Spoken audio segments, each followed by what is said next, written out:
مرحبا بجميع متابعينا الأعزاء في قناتكم مملكة الحيوانات. اليوم جئنا لكم بأحد أروع عروضنا المميزة من هجمات الحيوانات المفترسة في عالم الحيوان. كل مقاطع الفيديو التي لا تصدق ستجدونها معنا في قناتكم الرائعة.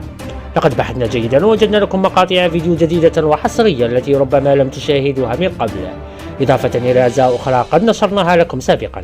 دعونا لا نطيل الكلام ونذهب مع بعض للاستمتاع بمشاهدة هذه المقاطع الرائعة.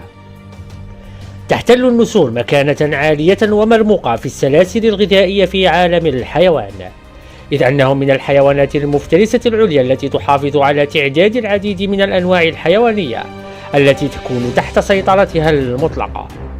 إن من عجائب خلق الله في الطبيعة هو الحفاظ على توازن النظم الغذائية، ولهذا السبب تحتاج النسور أيضا إلى التحكم في عدد الحيوانات التي تصطادها وتفترسها.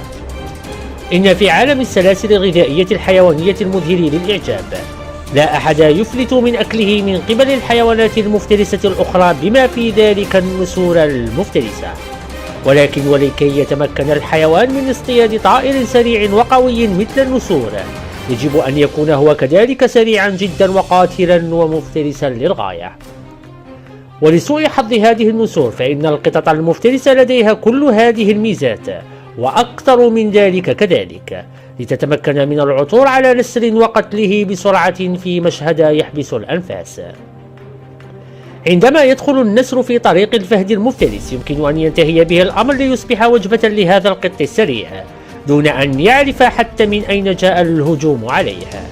إن النسور التي تعيش في نفس الموائل التي يعيش فيها الفهد لا تواجه عادة العديد من المواجهات مع هذا النوع من القطط المفترسة، ولكن وفي مناسبات عديدة يمكنهم مهاجمتهم إذا قلت نسب وجود فرائس على الأرض.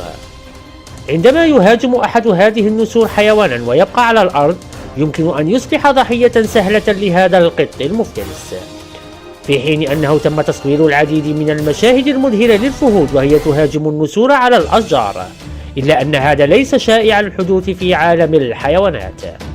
لكن يمكن للفهود تسلق الأشجار كذلك ومهاجمة أحشاش هذه الكتاكيت التي لا تتمتع بمقاومة كبيرة ضد هذا النوع من المفترسات القوية. في الأخير أرجو يا أعزائي المشاهدين أن تكون مقاطع اليوم قد نالت إعجابكم ورضاكم. لا تنسوا دوما وضع إعجابكم بالمقطع، كما لا تنسوا الاشتراك في القناة وتفعيل جرس التنبيهات حتى يصلكم منا كل جديد.